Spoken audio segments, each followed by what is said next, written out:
We got hards on. We're going to the end. Japanese Grand Prix. Suzuka. I had high hopes. You know, one of the oldest. Is it one of the? Am I just making stuff up now? Is this one of the oldest tracks on the grid? I'm not actually sure, but it's one of those tracks. Immediately gets my back up because it's like they present it to you as, oh, it's this great track. You know, it's one of the oldest ones. You know, they're doing the national anthem. It's just one of the oldest national anthems. You know, it's got all this history about it.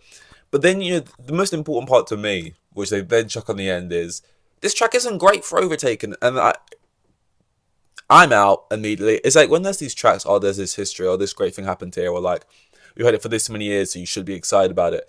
When I hear but it's not great for overtakes, I go, well, why have we had it so long then? Because aside from I get it with certain tracks like certain street circuits or stuff like Monaco, I get it. That's the one where it's not great for overtakes, but you're getting something different there. You're seeing a different technique or a different like talent in terms of the driving and what they've got to be able to do and achieve. And other races where which one's the one that's really hot? Is that Singapore? You know, I like how there's certain races that you know you got to play to different skills, right? But just in terms of the other tracks where it's like we just have them about and they're just like it's just weird to me how we have tracks, multiple tracks on the calendar that are just known for not great overtaking. Then why do we have it? And but my point is, to be fair, they said that for this one. I actually thought overtakes were happening relatively, you know, enough. They were happening enough, right? And they were happening in different parts of the track. So I thought, okay, this isn't so bad. But then, as whichever you know popular boy band group said this back in the day, tell me why it was so boring. I could maybe tell myself why, and I think it's because my guys weren't doing well. You know, that's a lot of the reason why I usually find a race boring. Like, I think like Vegas, I famously, everyone talks about it. I was like, it was alright, it wasn't amazing. And then since then, all I've heard is everyone say Vegas was really fun. And I think that was when I noticed, I probably just find races really boring where like my guys aren't doing well, and I can never really look past that.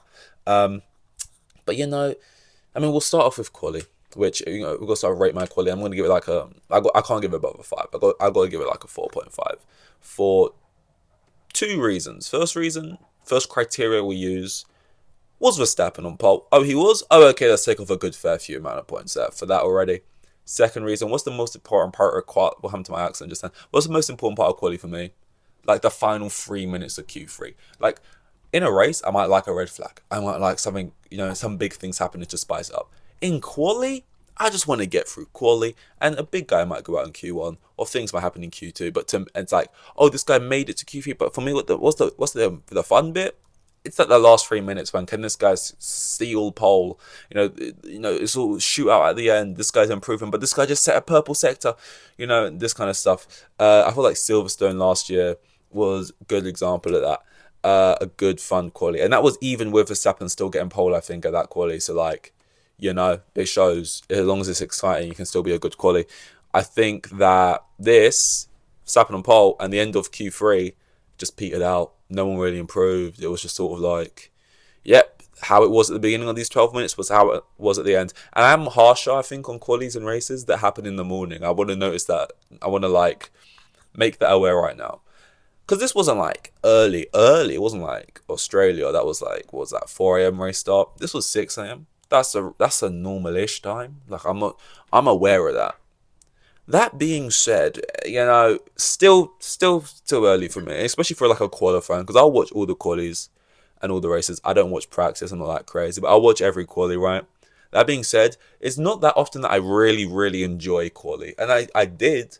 Obviously, since it's like Verstappen's just always on pole, it makes it less interesting. But even outside of that, you can still have a good quali, but it feels like a lot of the times you don't get those like final shootout moments in the final few minutes, even with the rest of the drivers that you used to. I don't know. Maybe it's just my favourites aren't doing well.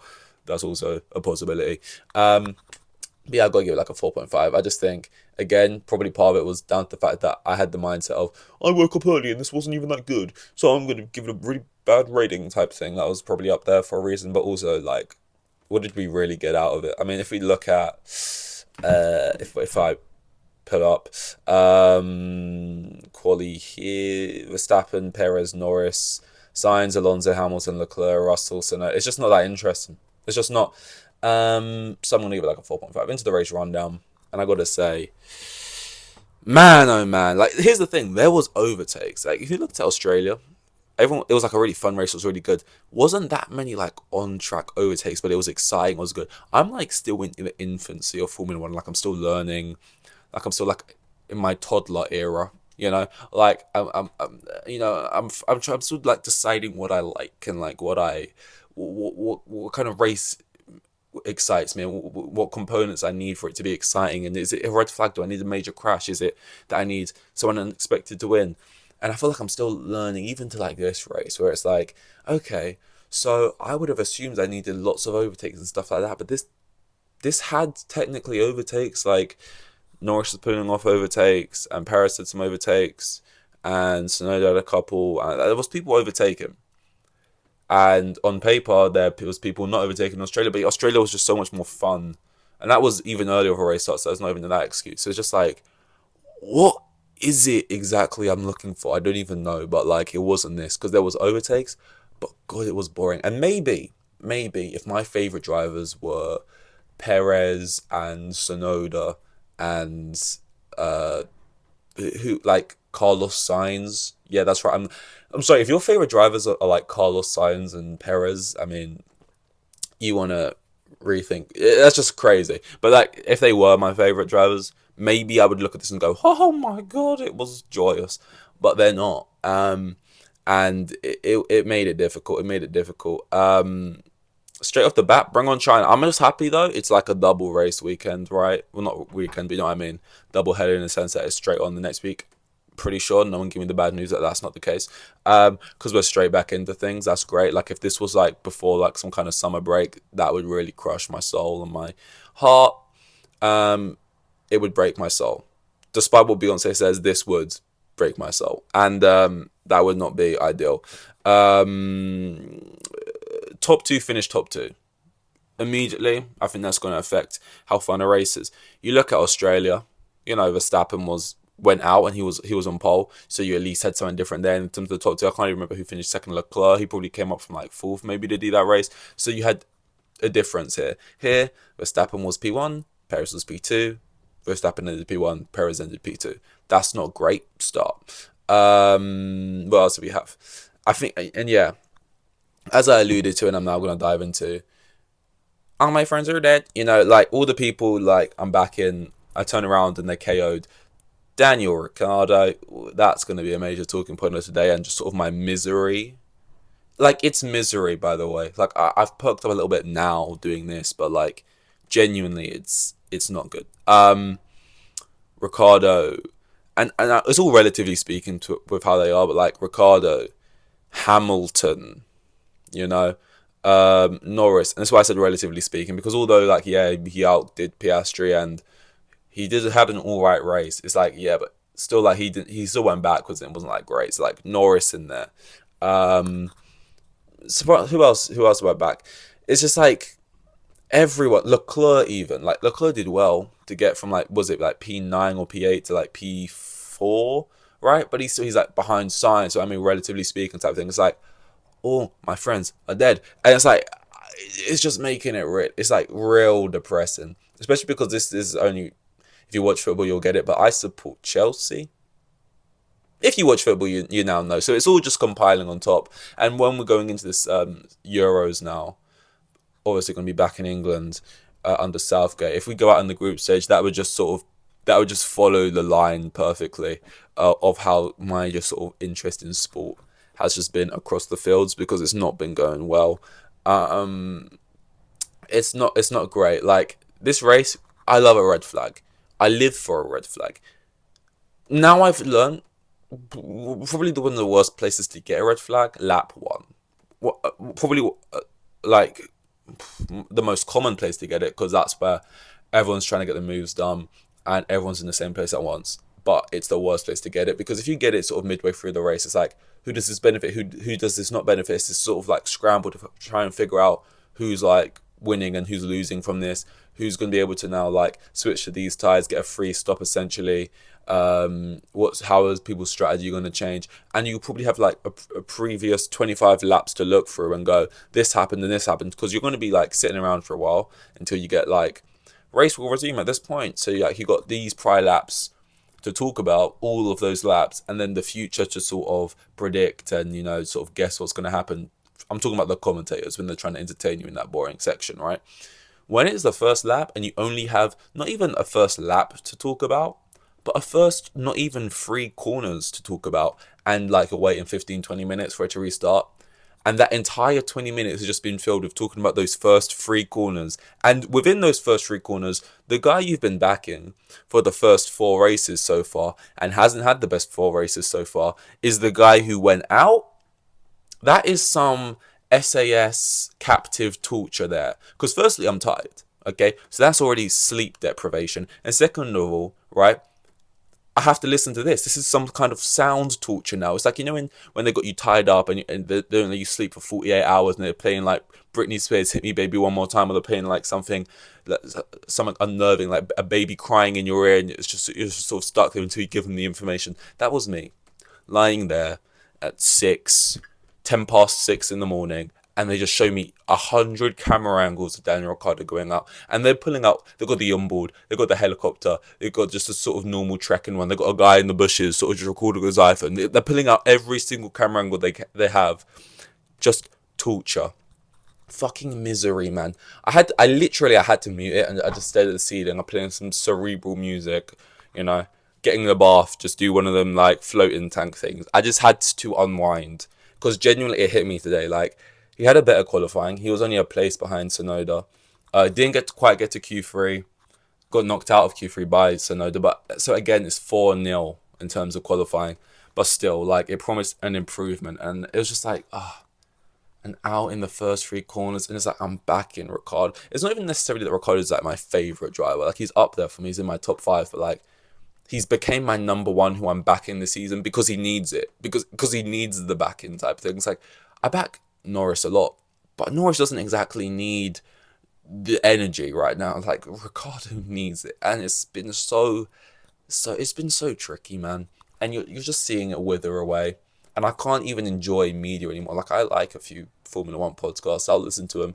You'll see some media stuff, you go on Twitter, I can't even partake in it. I can't even read it, because it's just a reminder, like all the little jokes about Liam Lawson's getting you see every time they cut to him, this and that. Just the contrast of what was meant to be going into the season, where hopefully Ricciardo doing well and taking Perez's seat. He was P2 and is having a really good season. It kills me to say that.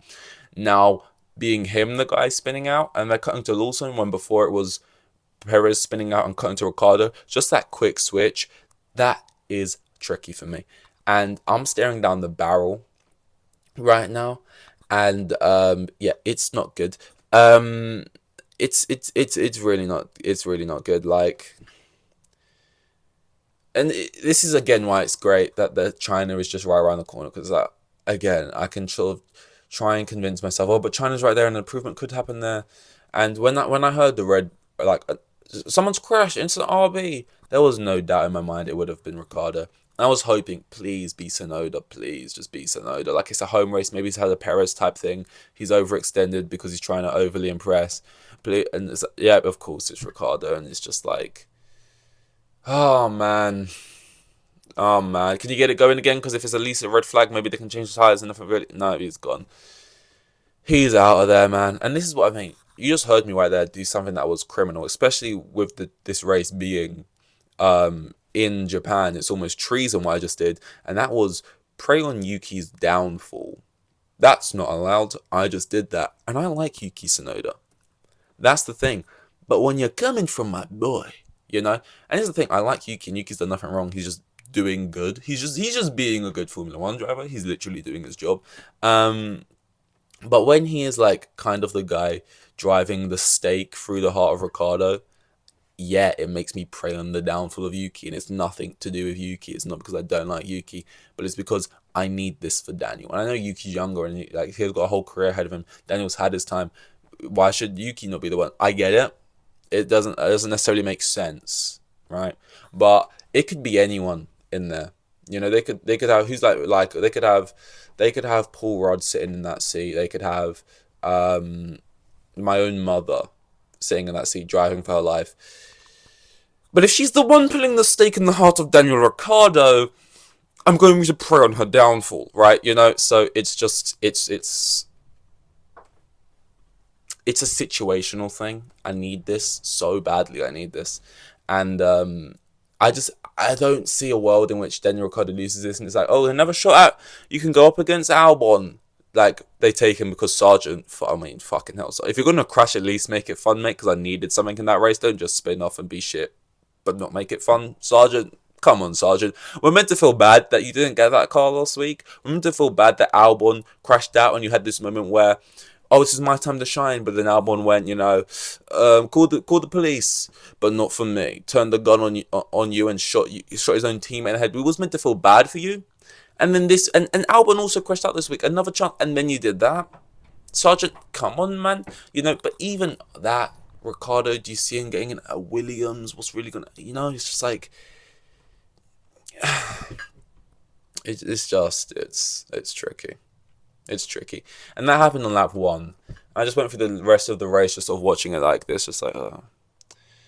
Norris is going, at least hopefully he'll get a podium. No, that's not really going to happen. What's happening down with Hamilton? Hamilton is willingly, not even letting, almost asking Russell to overtake him. Sort of like, I'm in the way. He was kind of just like, oh, sorry. Sorry, Dairy. Am I in your way? He's sort of on the radio. Oh, sorry, guys. Am I in? Do you guys want to let Russell through? He looks like he's a bit quicker. I'll just jump out. I don't want to be a hindrance type thing. It's like, oh my god. What do I have at this point? Maybe at least Leclerc will outscore Sainz this week, and that's looking like that's going to happen. Sainz is a few places. What? I was overtaking him almost instantly on the straight.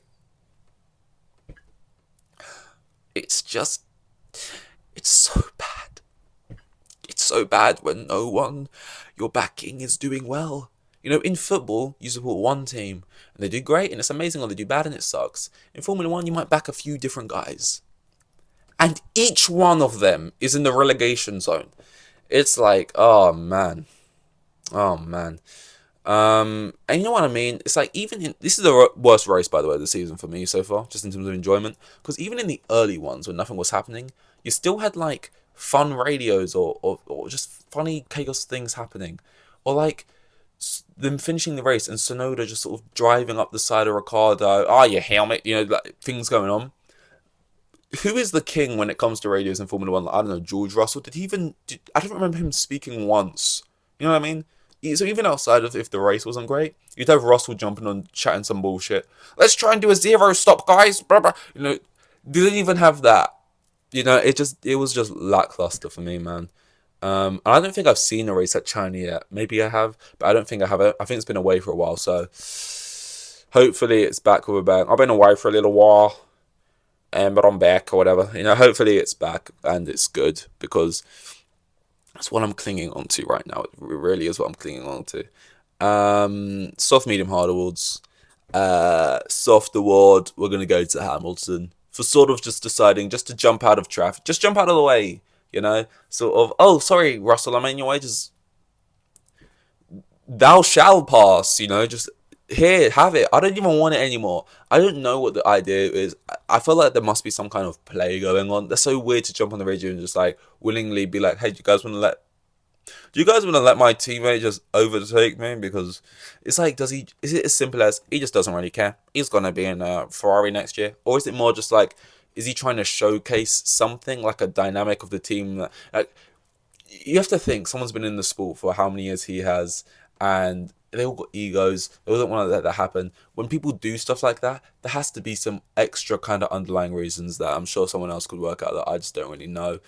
Medium award I'm going to give to Tsunoda, because apparently he started P12 even though he qualified P10. Don't know why that was. Someone can tell me. But apparently that's the case. He went up to, got points at home. To be fair, he kind of inherited the points. His actual race was kind of just mid. That's why he's getting the medium award, in my opinion. Again, I'm being a hater because realistically it's because it stings me because Ricciardo went out. But also, it's like he jumped like 4 cars in the pit lane. So really, the hard award should go to Tsunoda's pit team, because they literally did like 4 overtakes from him in one. But I'm going to give the hard award to China. Already for just existing and being that light at the end of the tunnel that I can look to right now. And imagine a world in which Ricciardo gets like P5, even though he's definitely going to finish like P13. Or not even finish at all. While Tsunoda gets like P9. But I can dream. And just the fact that China is even being there, allowing me to dream, it's going to get the... Sorry, Man United Liverpool's on right now. I had to check that. It's going to get the hardwood. On to China. I pray for a good thing. It's like, I don't really want much. I just want Ricardo. I would love it if Ricardo beats Tsunoda, but I won't even be that wild with it. Look at me bargaining right now. Look how desperate I am and pathetic and sad this is. I won't even ask for that. I just want Hamilton to beat Russell and get points, and Ricardo to get points. All I'm asking for. It's very achievable and doable. Because obviously Lando are back and other drivers, Leclerc even, I'd love Leclerc too, and Verstappen not to win a race. Is that too much to ask for? You see what I mean? I'll retract that. Please, just come on, because you're killing me right now. Look at me. This is crucifixion of a man. This isn't nice to see in a modern day. Oh man, but yeah, that was Japan. That was Suzuka Grand Prix. We got hard on. We're going to the end. I'll see you at the next one. Thanks. Goodbye.